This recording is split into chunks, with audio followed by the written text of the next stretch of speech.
Hello mga guys! Welcome to my YouTube channel, Lisa GP.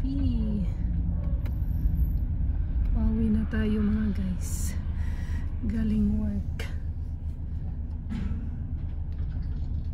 Kung nakikita niyo, hindi pa naman masyadong madilim ang paligid. Alas 4 pa lang ng hapon mga guys. Maaga tayong nakauwi ngayon.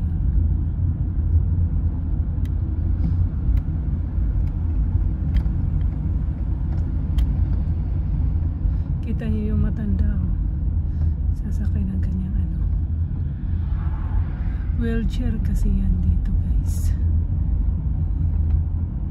Yan, mamasyal yung matanda yan. Wheelchair yan. Makapunta din siya sa malayo. Chargeable yan mga guys.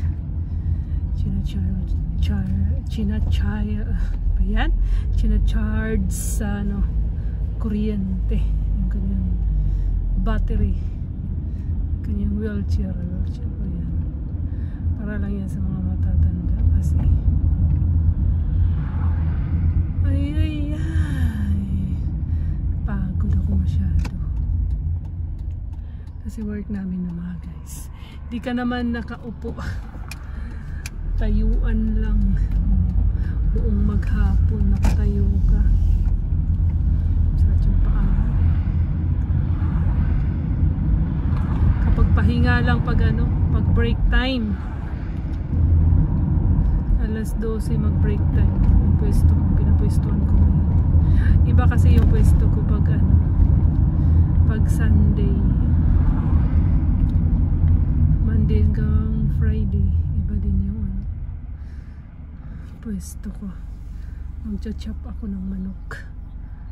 Pero pag Sunday nagre-repack kami ng manok para dadalhin sa mga department store para ibibenta ng mga guys. Binabalot. Yun, nagbabalot kami. Tapos tayuan kayo ba?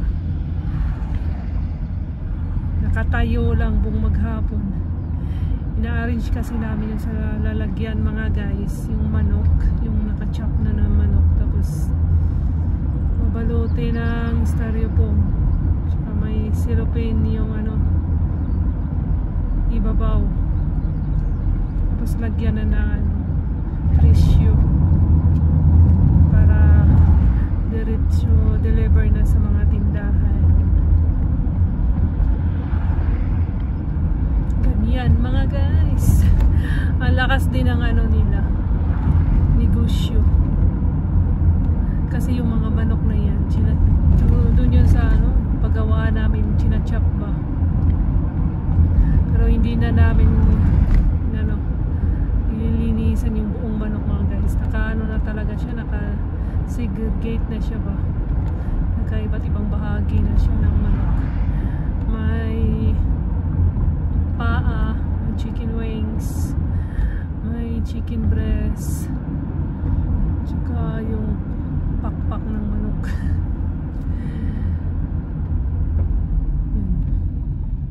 Chinachop pa namin ng konti mga guys. Yung chicken breast sinahati pa namin para mailagay sa mga lalagyan. Yun ang trabaho namin dito mga guys. Kailangan lang talaga sipag, huwag mag-absent sa trabaho. Dahil pag mag-absent ka, wala ka ring kita. Dahil yung silduhan dito mga guys, per hour. Pag wala kang duty, wala kang sahod syempre. Ganyan sa Japan mga guys, para iwas pag nag-absent ka, wala kang kikitain. Dito lang ng Pilipinas, pag nag-absent ka sa trabaho, sa halimbawa pag nagtuturo ka doon, teacher ka, nag-absent ka sa trabaho, continue pa rin yung sahod mo, diba? Maganda. At yung mga professional na worker sa atin, diba ganyan? Kahit nag-absent sa trabaho, may sahod pa rin. Dito sa Japan mga guys, pag wala kang trabaho, wala kang sahod, wala kang kikitain.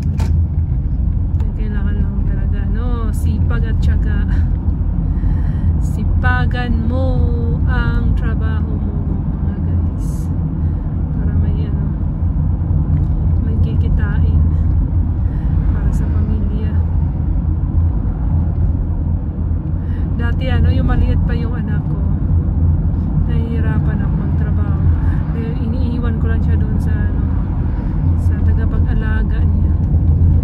Mayroon naman dito mga guys, yung mga daycare, nag-aalaga sila ng bata, sila nagpapakain, sila nagpapatulog. Iniiwan ko si Vance doon ng umaga, tapos kinukuha ko pag hapon, ganyan, para makapag-trabaho ako mga guys. Kasi hirap naman dito pag walang trabaho, wala kang pagkain, walang makain ang pamilya mo.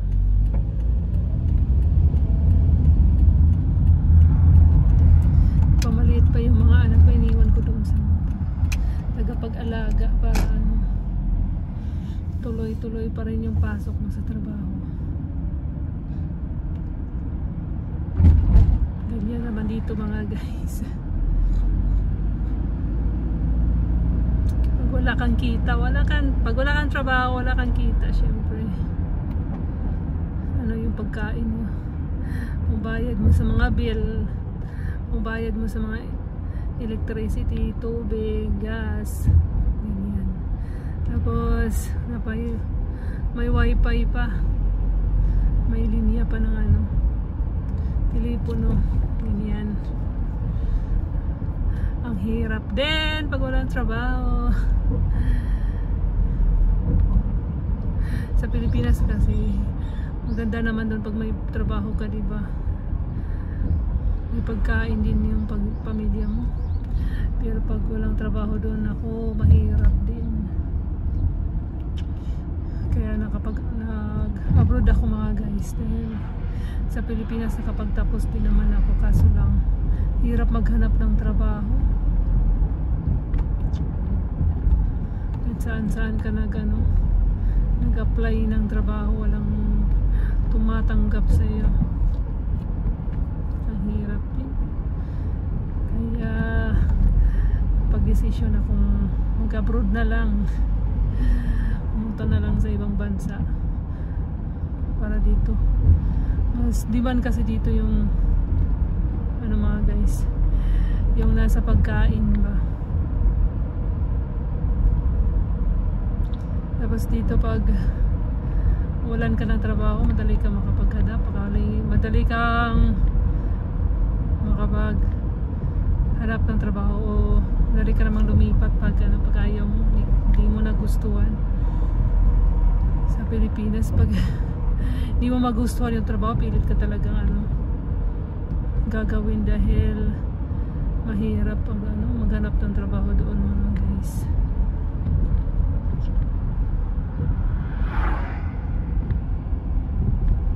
Marami kasing factory dito sa Japan. Sa Pilipinas walang mga factory, diba mga guys? Marami lang doon mga department store. Apply ka na mga trabaho doon sa mga department store. Pero pagdating sa mga factory, wala masyado. Yung asawa ko yung mga magulang niya nagtatrabaho sa Del Monte, nagtatanim ng pinya mga guys.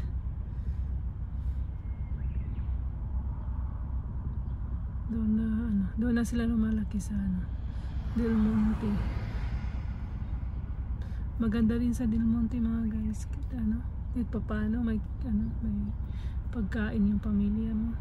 Tapos pag tumatanda ka, may pension, dahil mayroon silang SSS. Kaso nga lang na sa Del Monte napakainit, dahil nagtatanim ng pinya. Ganda lang doon pag nakapagtapos ng pag-aaral, dahil pwede sa opisina ng Del Monte.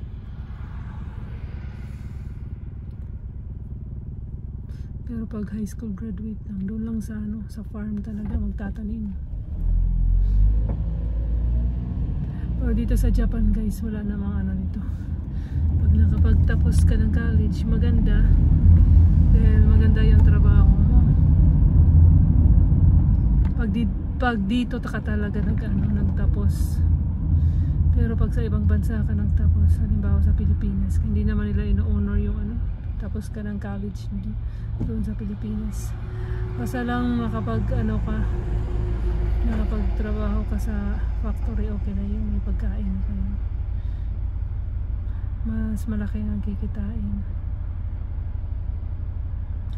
Mas maganda dito mga guys yung yung factory na araw-araw may OT, may overtime dahil malaki yung mo ba makuha mong sahod. Dahil nga yung yung sahuran nga dito is per hour. Orasan yung trabaho. Pag mag-OT ka ng 3 oras araw-araw, syempre mas malaki yung sahod mo. Ganyan mga idol. Pag yung factory naman na wala masyadong OT, minimum lang yung makukuha.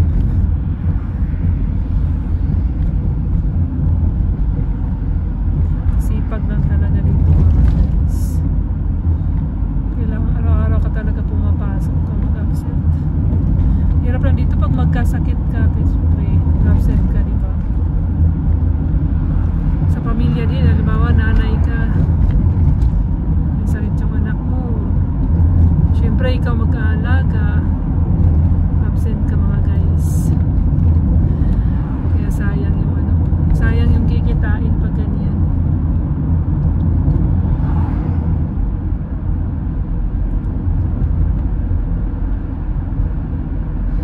Pintuan na pag-uusapan na naman natin yung mga buhay-buhay. Diba?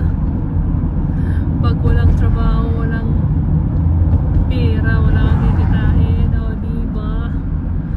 Paano yung mga gagastusin? Paano yung mga pagkain sa pag nyo? Wala. Kaya magdasal lang tayo mga guys na maganda yung pangangatawan natin. Patuloy na lumalaban sa buhay. Kahit wala tayong kontra ba, lumalaban tayo. Lumalaban sa mga hamon sa buhay. Ganyan naman talaga mga idol. Anyway, malapit na ako sa bahay namin. Ito yung main city mga guys. Nasa main city na ako ng Miki. Kasi yung factory namin nasa Uno yun. Nasunod na city. Dito nasa na ito. Miki.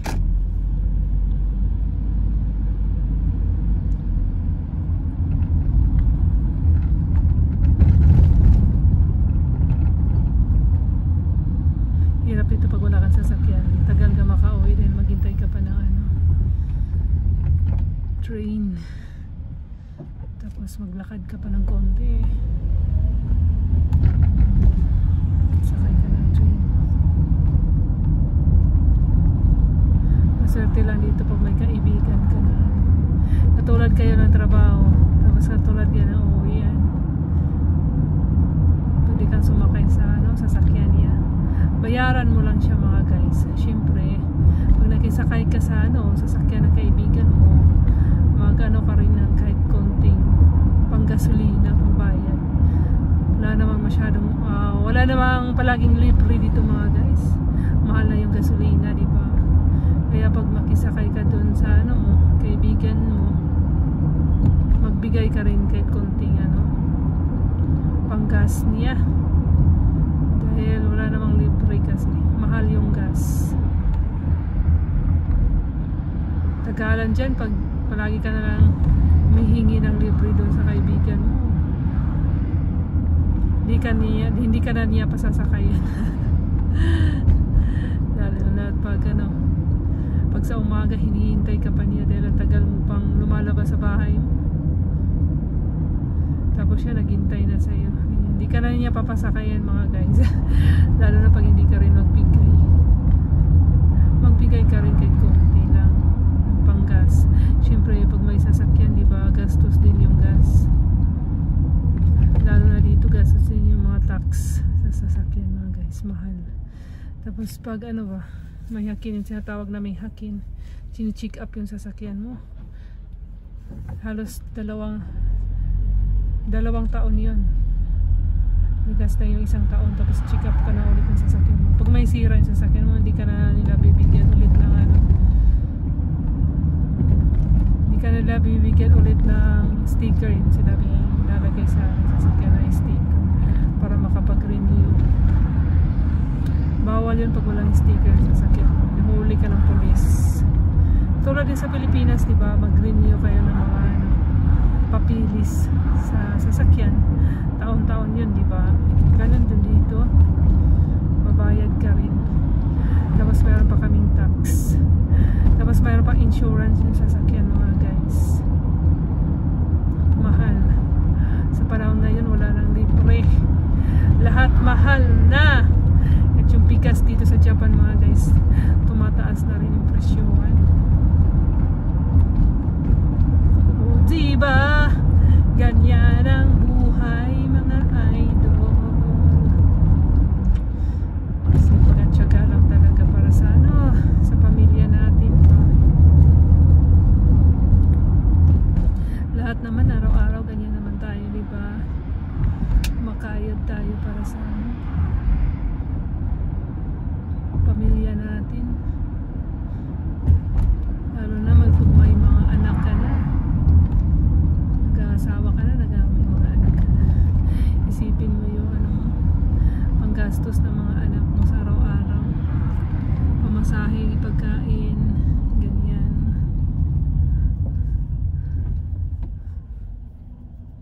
Kaya dito sa Japan, mga guys, tulungan na lang kayo ng mag-aasawa. Asawa mo may trabaho, kailangan tulungan mo din siya pa. Dahil pag isa lang yung magtatrabaho, kulang din yung sa gastos dahil mahal yung mga pagkain. Pero may mga din naman dito na nagtatrabaho sa Japan, mga guys. Kasi pamilya nila nasa Pilipinas, pinapadalhan nila buwan-buwan ng pera. Pag nandito ka kasi sa Japan, guys, yung mga anak mo, syempre mahalin yung eskwelahan. Kailangan magsusumika pa rin. Hindi naman sinasabing nasa Japan ka na masarap na yung buhay. Hindi naman, mga guys. Tulad lang din sa Pilipinas, pag walang trabaho, walang pagkain. Dahil lahat naman tayo kumakain naman tayo, mga guys, diba? Oh, diba? Kaya sipag at tiyaga lang talaga sa buhay. Nakita niyo yung building na yan, dyan ko yan ang eskwelahan ng anak ko dati. Yung building na yan, yung maliit na building na yan. Yun sila, binagbantayan nila yan. Dito sa mga bandang yan. Hindi makita yung kamay ko.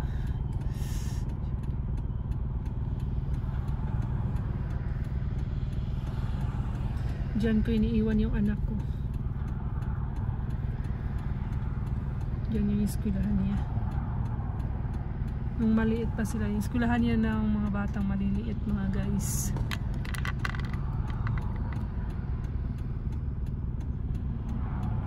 Iniiwan ng mga magulang para yung mga magulang ay makapagtrabaho.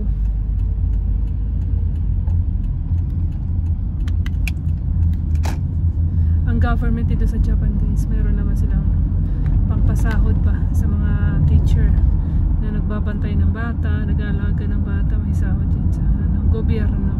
Tapos ikaw yung binibigay mo lang yung pagkain ng anak mo.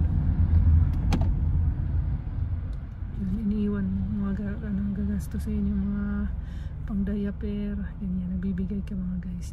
Pero yung mga dyan, nag-aalaga ng bata, mayroon silang sahod mula sa government ng Japan. Diyan lang po, mga guys. Ito lang po yung aking vlog sa araw na ito. Thanks for watching my video. Bye bye.